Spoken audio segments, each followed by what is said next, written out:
we're going a little bit further. We're going from collaboration to data analysis, and we're having fresh data here. Our next speaker is from Skyscanner, and we have fresh figures from Skyscanner's latest Horizon report. What influences traveler when choosing a destination? We're looking forward to fresh figures and ideas. Welcome to Seneb Mutlu Bigali, the head of destination partnerships at Skyscanner. Seneb, stage is yours. Welcome. Thanks so much. Hi, everyone. Thanks for being here today. It's the last day of ITB. It's right now 3:25, so thanks again for making it out here.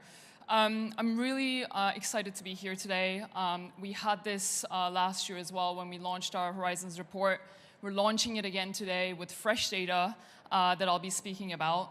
And today, what we're focusing on travel research and what influences travelers when choosing a destination. So before I head on, I just wanted to share what I'm going to be talking about today.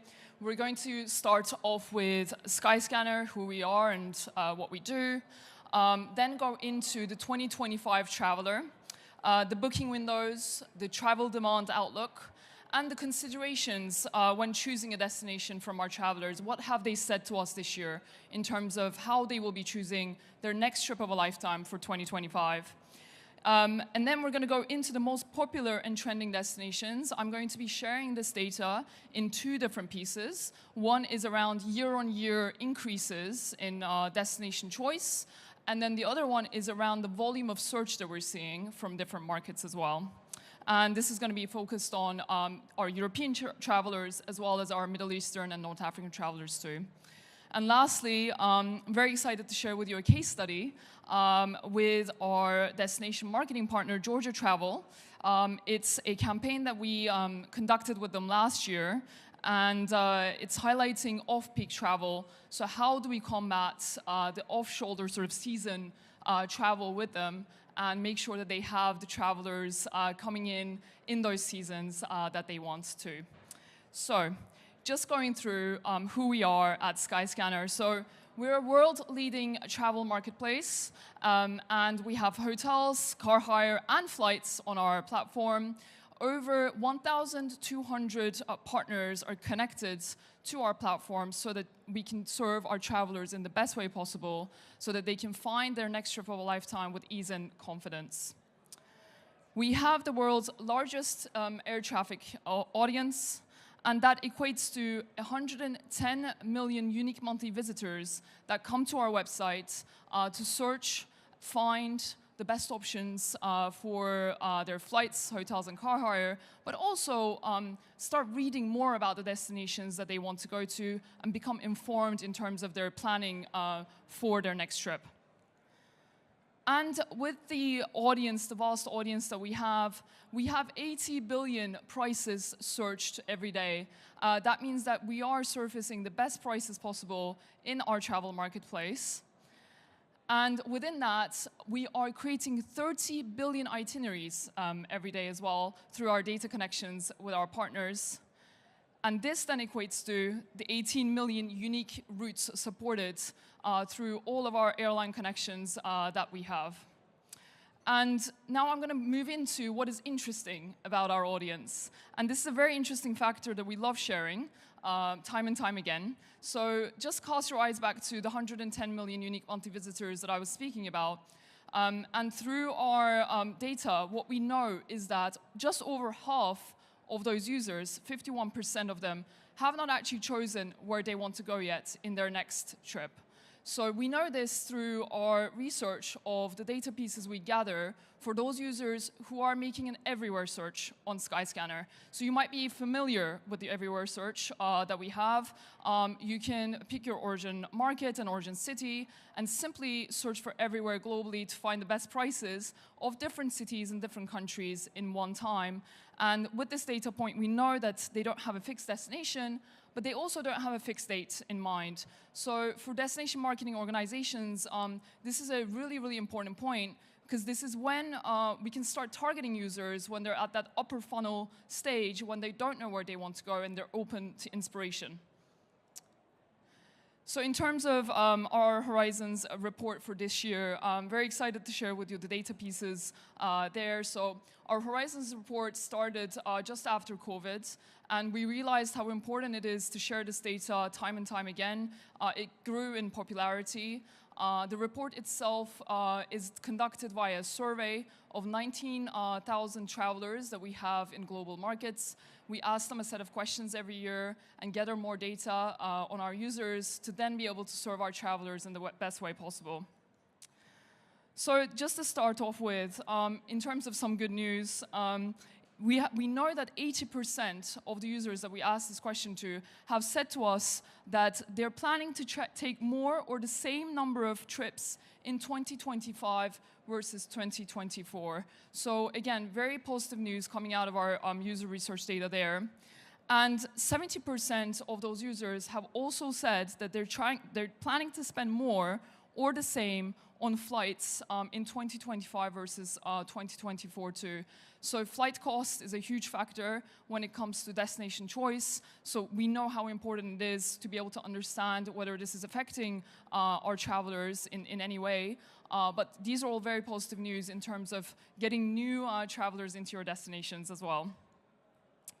Now, looking a little bit more into the booking windows and the global booking windows that we have, here we're looking at 2023 versus 2024 with a percentage share of redirects for booking window segments. So those users on Skyscanner who are coming and searching for flights, and they're finding the flight and the price option that they like, and they're clicking out to our online travel agencies or airlines to then book those flights as well. So what we're seeing is that our booking windows worldwide have stabilized. So we're back to the normal sort of booking seasons when we're looking at it from a global perspective. And we know that APAC has seen a full recovery in 2024, with this growth expected to continue in 2025 as well.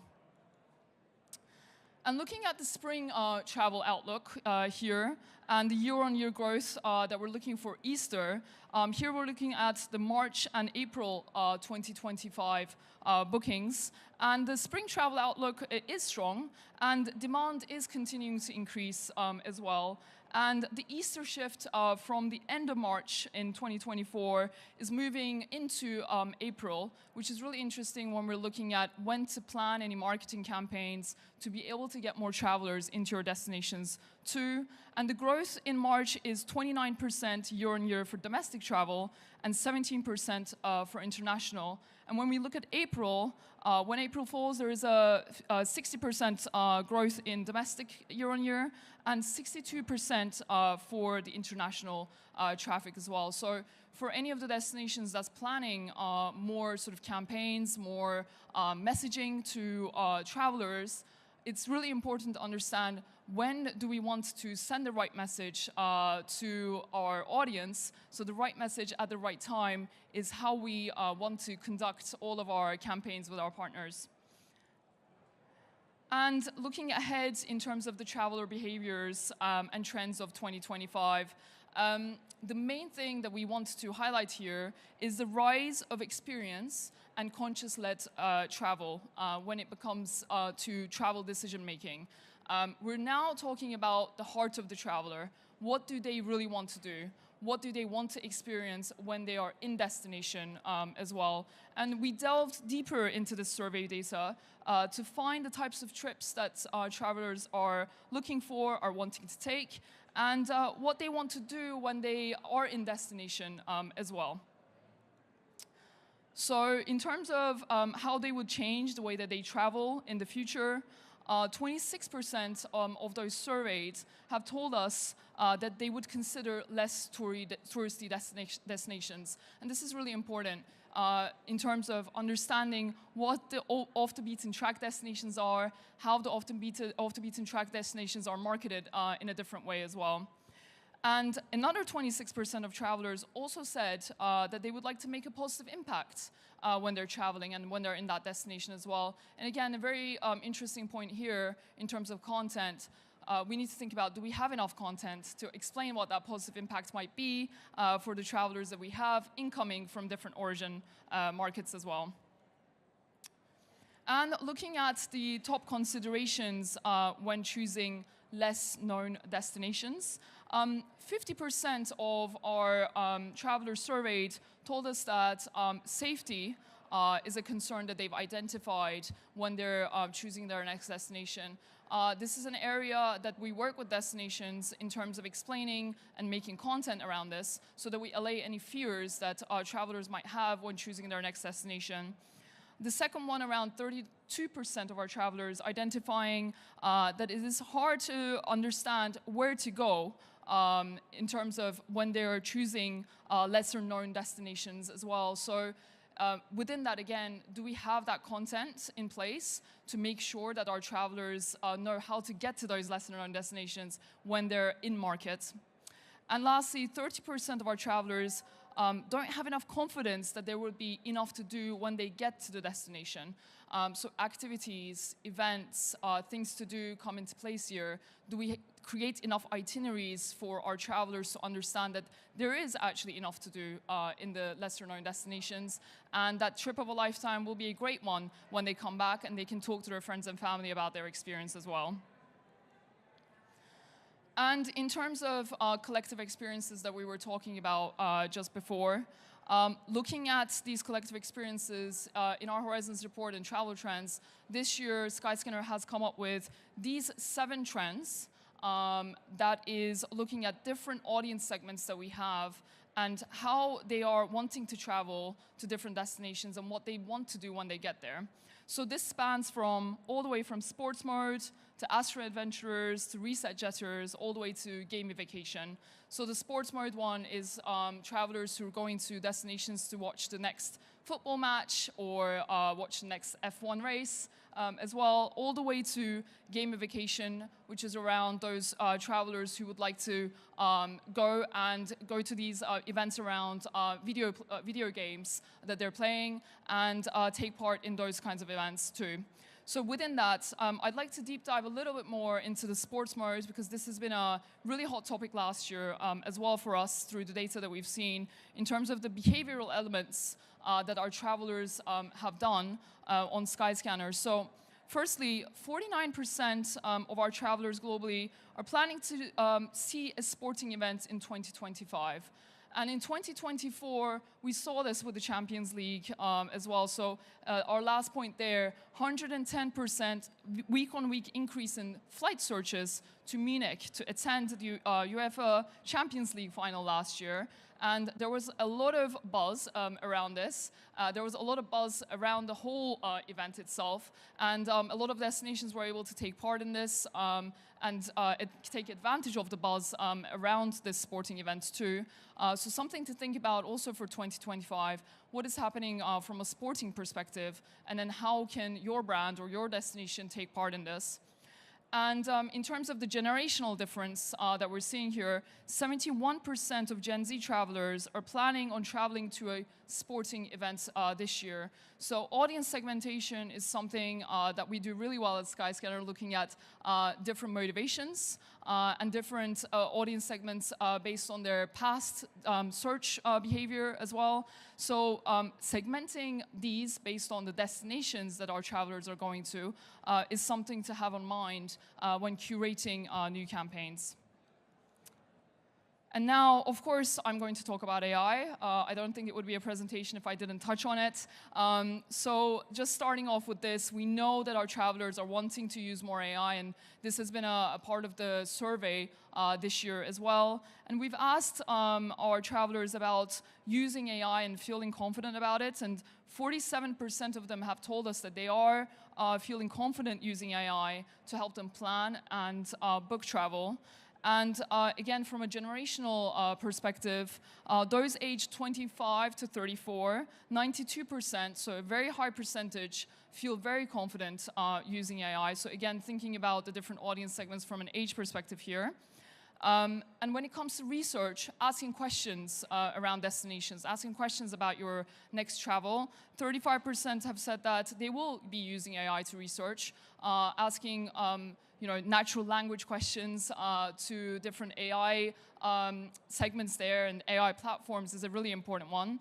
And lastly, 32% are wanting to use this to compare flights or hotel options as well. So where does that leave Skyscanner? What do we do in this space? We want to be in this space, and we want to be able to serve our travelers in the best way possible. And to do that, we have our Savvy Search in-app as a feature of AI, where our users can come in and ask questions to our AI tool to help them plan and book their next trip of a lifetime too. So this is now available across our app, and we're very happy to see the engagement in the app with our tool, and we're getting the feedback around how our users are experiencing AI and making sure that we're using this feedback to better our product in this way as well. Now, I think this is the part everybody's waiting for, so I'll just start off with our most popular and trending destinations according to our data. So I'm going to be talking about it in two different ways. The year-on-year increase in terms of a percentage, and also in terms of volume of searches that we're seeing from European travelers and MENA travelers as well. We're particularly looking at January 2025 searches here. And we're looking at travel in June, July, and August of 2025. So how our users are looking for forward-looking travel planning from a European and MENA perspective. So first off, so this data, again, is based on the January for traveling in the summer. And this particular one is based on the year-on-year increase that we're seeing. From a percentage number as well, and the volume of the destinations that we have there. So looking at this, our European travelers are very much wanting to go to Greece and the Greek islands, as you can see. They're taking the top 4 spots here. And then we've got a long haul in Sydney, then Ibiza and Orlando. So again, a mixture of different places here that we can see. And again, from an average trip length, it's very important for us to understand the year-on-year differences here as well. So looking at Zante and Mykonos, we're looking at around a 7-day, 1-week trip. And when we're looking at the long haul, again, this is very natural to see that we have a longer trip duration at around 1 to 2 weeks here. But when we look at the MENA travelers from the same way, so top destinations by volume for MENA, we're seeing that, again, we've got Greece in terms of the top 2 destinations here. We've got Burgas, and then again, another 2 Greek islands that make the list as well. And from an average trip length perspective, again, the 1 week for our MENA travelers going to Greece, and more sort of short haul kind of flights. And then longer haul, we're seeing the 2 week plus average trip length as well. However, when we're looking at this from a year-on-year growth, things change a little bit. So this is a percentage difference from last year, and looking at from January searching for summer travel as well. And European travelers are mixing classics with some hidden gems there. So we've got Corry, Murcia, Vienna. We've got Paris that comes up. So a couple of classics that you see in there. And in terms of the percentage year-on-year growth, we're really looking at some of the differences that are happening. The fact that Corry, Murcia, and Vienna are coming up is really great. Again, the hidden gems perspective really play a huge role here. And from a MENA traveler's perspective, we're looking at Greek islands again, and a couple of long-haul escapes. And this is the year-on-year growth that we're looking at from a percentage perspective. So these are up-and-coming destinations that are taking center stage for the summer travel. And it's really important that we're looking at the booking window, which I shared earlier, and then looking at what are our users searching for in the future, in the summer and beyond as well. Now, lastly, it's really important that I share this with everyone here today. We're very, very excited about this partnership that we had with Georgia Travel last year. And this is a case study that we published with them. We had an opportunity to work with them on shoulder season travel, which was a brief that they gave to us. And the idea was to increase the awareness and increase the inspiration for their destination as well. So we looked at how we can do this through thematic, different sort of content pieces on and off the site, reaching a vast majority of the audiences that we have in Germany, Poland, and the UAE. So in terms of a solution, what we came up with was a multi-platform content solution leveraging themed itineraries, attention-grabbing images, creation of videos that we did for them as well, and we targeted travelers on and off Skyscanner using our machine learning capabilities and audience segments as well. And this is really important for us because we want to optimize the different content pieces that we create for our partners, and we want to make sure that we're making an efficient campaign for them as well. And that behavior data is then stored, and we can retarget those users with other things to do in Destination 2. And some of the results are on screen here in terms of ROAS, the travelers reached, total impressions that we received for the campaign, over 26 million. But the one that I want to take your attention to is the TikTok views, which is over 10 million. And why is that important? It was a pioneering partnership that we did with Georgia Travel on TikTok, and especially in our UAE markets, we surpassed all of the benchmarks in terms of not just views, but total engagement from the travelers that we had there. So in terms of key takeaways, what did we talk about? So firstly, a couple of percentage points that I shared around the positive outlook for travel. The demand for travel still remains robust, so that is really positive for all of us. Global booking windows have stabilized, so in terms of planning campaigns, planning communication with different audiences, we can do this through our data because everything is now normalized.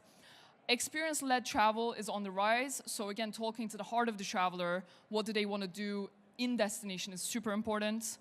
Travelers are considering less touristy destinations, so off the beaten track. I mentioned what are our travelers saying about off the beaten track destinations. They want to understand what to do there. They want to understand the safety there. So what can we do around this in terms of content? And lastly, opportunities for destinations to use unique content to promote destinations off-season. Our Georgia Travel example is one example where we leveraged our on-site and off-site capabilities. We have different ways of doing this from a off-shoulder sort of season perspective, but also making sure that we talk about the less touristy destinations at the same time as well. And that's me. So I'm Zeynep. I'm the head of destination partnerships for Skyscanner. It was a pleasure to be here today with you. Here's the QR code for our Horizons report. And if you'd like to reach out to find out more about your destination or any questions around the data that I shared, I'd be more than happy to talk further after this as well. Thank you. Thank you so much, Zeynep. Was a bunch of questions, so I think you stay in the room if there are any questions more. Probably no QR code needed today. Let's take the direct connection. Thank you so much.